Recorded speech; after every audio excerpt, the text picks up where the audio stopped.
Sa ating paglilibot ay napadpad tayo sa isang nakakamanghang lugar na tiyak na mapupusuan ninyo.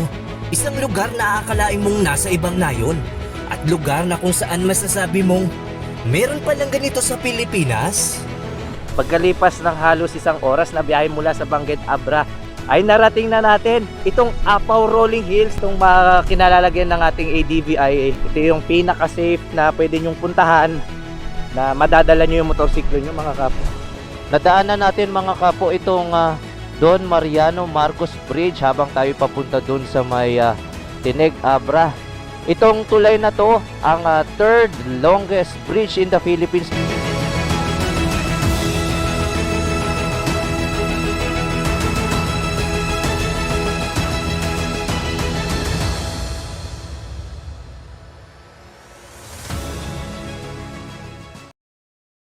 Ciao ragazzi! Ako nga pala si Capo Ride Your Life PH and welcome back sa ating panibagong motorcycle adventure. And today's episode, mga kapo, ay bibisitahin natin ang isa sa mga talagang tourist destination dito sa probinsya ng Abra. May nakapagsabi sa akin, mga kapo, na may masarap daw na pansitan doon sa may Benguet Abra. Kaya dadaanan natin at tayo'y mag-early breakfast, mga kapo, bago tayo pumunta sa ating destination for today's episode.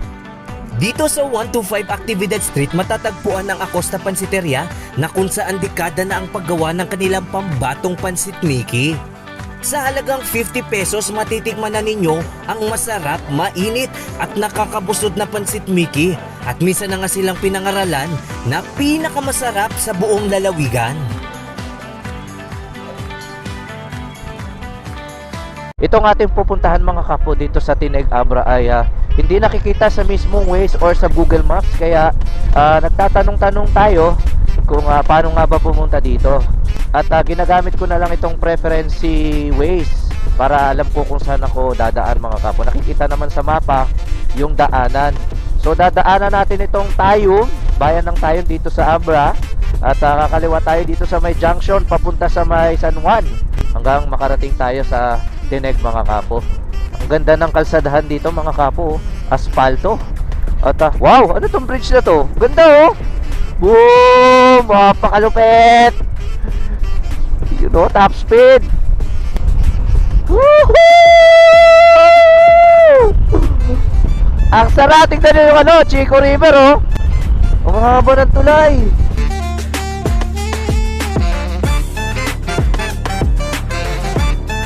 Nadaanan natin, mga kapo, itong Don Mariano Marcos Bridge habang tayo papunta dun sa may Tineg Abra. Itong tulay na to ang third longest bridge in the Philippines, mga kapo, na may habang 426 meters. Ay, ano? Halos kalahating kilometro, mga kapo. I-share ko lang, mga kapo, no? Itong dinadaanan natin ngayon ay halos hindi na makita sa mismong Waze. At hindi niya na ma-detect na may kalsada pa sa ating dinadaanan. Kaya kung gusto nyo bisitahin din tong Tineg Abra ay gagaygayin nyo lang itong bayan ng Dolores, San Juan hanggang ito. Diretso nyo lang to. At kung hindi kayo sure sa inyong dinadaanan, magtanong-tanong na lang kayo sa mga locals na inyong madadaanan. Dito sa mismong lugar na to, mga kapo, mag-iingat kayo dahil nasa etaas tayo ng bundok, tapos ito lang yung kalsada, walang kaharang-harang. At yan, diretso ka, doon ka pupulutin sa pinakailalim. Sunrise na, mga kapo, saktong-sakto. At marami pa tayong mapupuntahan after nito. In fairness, may kalsada na dito, mga kapo. Subukan na naman ng tatag si ADV hanggang saan ang kanyang kakayanin. Ang King Karot. May nakikita akong bayan dun sa may ibaba, mga kapo. Ayan. Wow! Ito na yung bayan ng Tineg, mga kapo. Ayan, dito tayo. Ayan, dito tayo. Picture tayo. Ayan.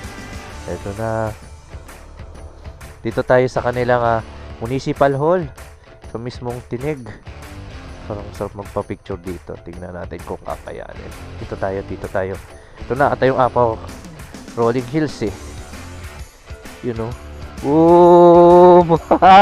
Ito na nga yun, mga kapo. You know. Woo! Mula sa Bangkit Abra mga kapo ay narating na natin itong bayan ng Tineg. Mula dito ay matatanaw na ninyo mga kapo yung mga rolling hills na ating pupuntahan maya maya. At pagkadating nyo dito sa bayang ito mga kapo ay magre-registered kayo. At kailangan dala nyo yung COVID-19 full vaccination card ninyo. At may konting babayaran sa may desk doon. Okay mga kapo, biyahe na ulit tayo. Mula dito daw ay 2 minutes na lang ang layo mismo sa Apaw Rolling Hills View Deck mga kapo. So tara, let's go. Boss, thank you. Chip, thank you. Oh, sige, ito yung Balay Iteg. Wow, I can see it, I can see it.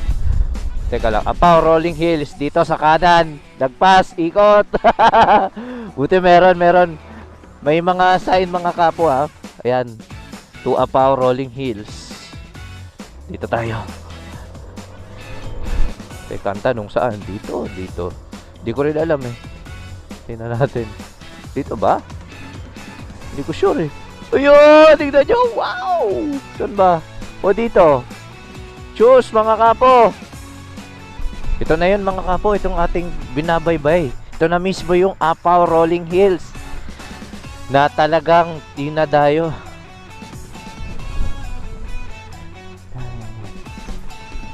Tignan natin dito sa likod ng malaking ano na to, itong parte na to kung meron pa bang daanan. Pero yan, tignan nyo mga kapo. Dito tayo sa kabila. Nandun tayo galing. Ay putik, ang lakas ng hangin. Teka lang. Doon tayo galing mga kapo, yung sa may parang viewpoint doon. Diyan. Tapos subukan natin kung anong makikita natin dito. Ang lakas ng hangin. Ang lapad ko eh.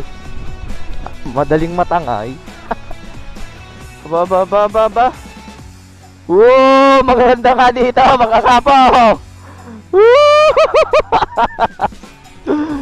Maganda dito.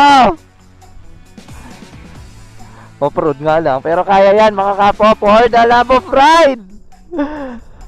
Mas malapit dito mga kapo yung Apaw Rolling Hills. Dito tayo. Hanggat may daan mga kapo, pilitin natin. Marami pa tayong gas.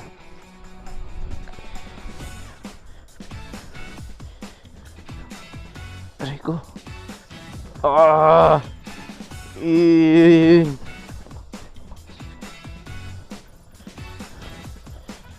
Tinitibag nila yung bato para gawan pa ng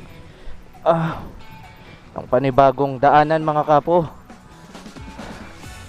Siguro sa loob ng 5 o 10 taon. Ayan, makakaranas na tayo ng magandang kalsada dito mga kapo. Kasi tignan nyo naman yung kalsadang yan mga kapo. Ang ganda. Isa sa mga pinakamaganda dito sa Abra mga kapo. Ayan, patay tayo dito. Ayan, ang challenge dito mga kapo ay ang pag-akyat. Sunog ang lining. Aray ko, lalaki ng mga bato eh. Medyo okay na yung kalsada.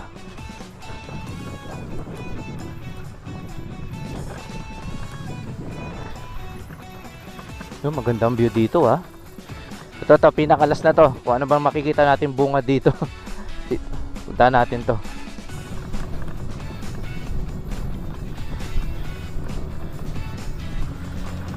Ahon! ADB! Motosailang ang baon! Walang Julian. Alright.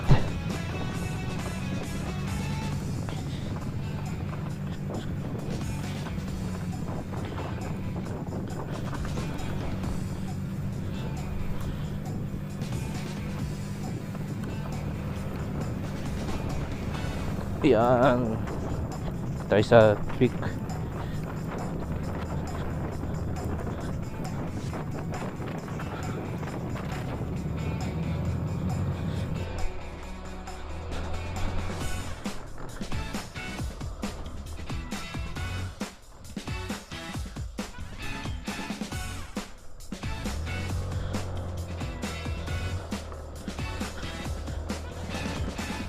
Let's go! Eto na yung tuktok! Woo! Boom! Yay! Woo! I made it! Woo! Ang ganda dito! Pagkalipas ng halos isang